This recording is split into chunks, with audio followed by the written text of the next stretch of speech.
Halo kawan-kawan pecinta catur, selamat datang kembali di Jalan Master Gelap. Di video ini saya akan bahas pertarungan yang sangat-sangat spektakuler, pertarungan yang sangat-sangat luar biasa, pertarungan yang sangat amazing. Pada pertandingan kali ini saya akan bahas pertarungan yang sangat luar biasa antara Mikhail Tal berhadapan dengan Anatoly Karpov. Pertandingan kali ini berlangsung pada tahun 1987. Jadi di masanya pertandingan antara Mikhail Tal versus Anatoly Karpov sangat viral ya di zamannya. Bagaimana keseruannya? Apakah Mikhail Tal akan memberikan langkah-langkah spektakuler seperti biasanya? Apakah Mikhail Tal akan memberikan langkah yang sangat akrobatik? Apakah Mikhail Tal akan kalah berhadapan dengan legenda catur Anatoly Karpov? Langsung saja kita ke pertandingannya. Mari kita gaskan. Oke, baiklah kawan-kawan, pada pertandingan kali ini Mikhail Tal megang buah putih sementara Anatoly Karpov megang buah hitam. Mikhail Tal memulai pembukaan yang sangat agresif seperti biasanya, yaitu E4 dijawab dengan C6, putih C4, hitam menjawab dengan D5. Ya, kalau kita perhatikan ini pembukaan yang sangat familiar sekali kawan, yaitu pembukaan karokan. Mikhail pukul pion hitam ya. Pion kali pion, pion kali pion, pion kali pion, makan. Hitam mengincar pion putih yang ada di D5 dengan kuda F6. Mikhail kuda C3.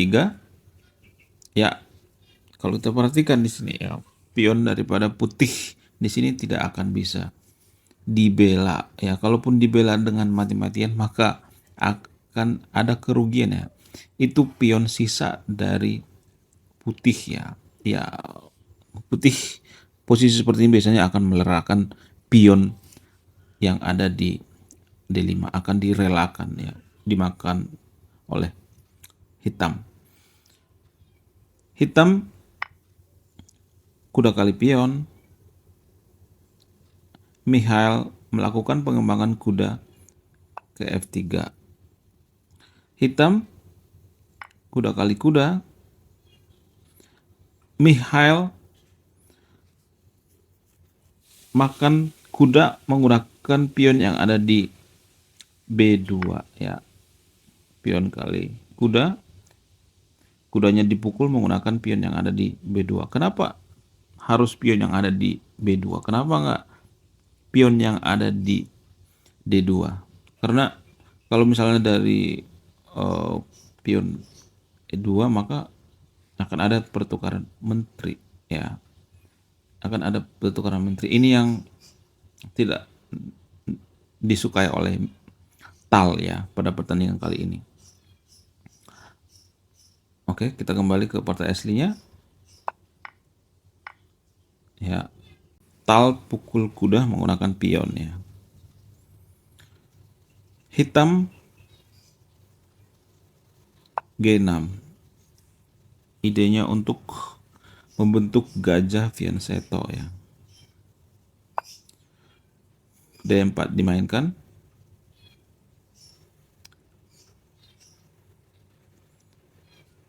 Hitam gajah G7. Putih gajah D3 dikembangkan. Hitam rokade. Rokade, kedua pemain sudah rokade. Ya, kita masuk pada babak middle game atau babak pertengahan. Kemudian hitam mengembangkan kuda ke C6. Rook E1, Rook E8, gajah G5 dimainkan. Idenya untuk pinning menteri ya. Kemudian hitam melakukan langkah yang kurang akurat, yaitu gajah E6 dimainkan. Nah, pada posisi seperti ini Mikhail Tal melakukan langkah akrobatik. Dia menukarkan benteng dengan gajah hitam. Ya, langkah selanjutnya Mikhail pukul gajah hitam yang ada di enam. Boom. Kenapa Mikhail menukar kualitas? Padahal kan sebenarnya rugi ya. Kalau dihitung-hitung kan rugi ya. Gajah ditukarkan dengan benteng itu rugi. Apa tujuan daripada Mikhail Tal di sini? Tujuan daripada Tal itu ya untuk menciptakan pion tumpuk. Ya kalau misalnya makan, ini kan pion tumpuk dan membuka serangannya. Jadi Tal itu kan permainannya itu sangat-sangat agresif ya. Dia rela mengorbankan perwira untuk apa? Untuk membuka serangan. Ya, itu tujuan daripada Tal, kenapa dia mengorbankan kualitas ya. Anatoly pion kali benteng. Ya, kemudian putih gajah C4 dimainkan. Idenya apa? Idenya untuk mengancam pion ya. Walaupun pionnya akan tetap dibela ya, masih banyak kok ya yang bisa membela pion. Masih banyak perwira di sana yang menjaga pion. Tapi Mikhail Tal berusaha ya untuk mengancam pion. Sebenarnya ini pura-pura guys ya. Ini semacam konspirasi. Ya. Tal pura-pura mengancam pion padahal tujuan sebenarnya itu untuk apa? Untuk mengincar raja hitam ya. Tapi Anatoly Karpov terperdaya, tertipu dengan jebakan Tal ya. Sehingga hitam masuk berangkat putih dengan apa? Dengan mendorong Queen D6 untuk membela pion ya. Kemudian Tal Queen E2 dimainkan. Ya pura-pura ya, pura-pura mengancam pion. Padahal tujuannya bukan itu ya. Ini semacam ya jebakan ya, jebakan terselubung oleh Tal. Kemudian hitam kuda 8 dimainkan. Ya, Anatoly Karpov masuk jebakan Tal ya, bukan itu tujuan Tal sebenarnya. Kemudian Tal Rook E1 dimainkan. Hitam Rook C8. Putih kuda D2 dimainkan. Ya, ini juga dianggap langkah yang kurang akurat ya. Kemudian hitam Raja H8 dimainkan. Idenya untuk menghindari shadowing ya atau pinning gajah putih yang ada di C4. Kemudian putih kuda E4 dimainkan. Hitam Queen C7.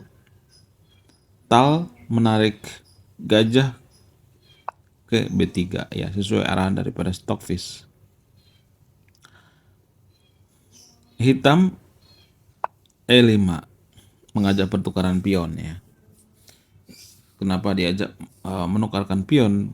Untuk menghindari pion tumpuk ya sebenarnya. Menukarkan pion. Kemudian Tal memainkan pion H4 ya. Hitam pion kali pion dan Tal mendorong pion ke H5. Di langkah selanjutnya Anatoly Karpov melakukan langkah yang sangat blunder, yaitu pion kali pion. Boom! Ini langkah blunder guys. Kenapa ini langkah blunder? Karena sebentar lagi Anatoly Karpov akan menyadari langkah blundernya. Karena ini ya mempermudah Mikhail Tal untuk melaksanakan atau merencanakan jaring-jaring skakmat. Kemudian ya ini langkah blunder ya. Kemudian putih merespon atau menghukum hitam dengan queen kali H5. Ini juga sebenarnya langkah yang kurang akurat ya. Ya, tapi ya blunder dibalas dengan blunder ya. Langkah terbaik putih di sini sebenarnya kuda ya. Mengorbankan kuda ke F6 ya. Itu sebenarnya ide daripada putih ya, ide terbaik daripada putih. Ya, tapi Mikhail Tal langsung sikap pion. Kemudian hitam merespon dengan rook F8. Putih gajah C2 dimainkan. Idenya apa? Idenya untuk mengincar pion yang ada di H7 ya.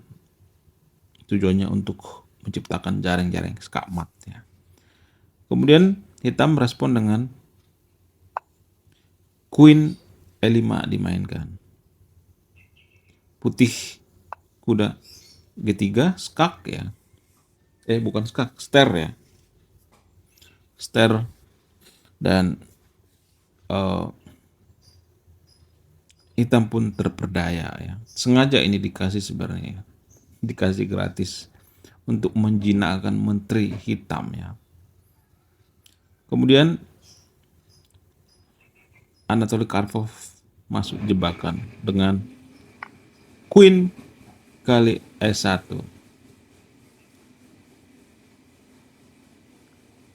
Tal raja H2 dimainkan. Kemudian hitam H6. Ini juga langkah blunder guys ya. Jadi Anatoly Karpov melakukan blunder 2 kali berturut-turut, 3 kali ya berturut-turut ya, bukan 2 kali lagi. Kemudian Tal menghukum dengan gajah kali pion ya.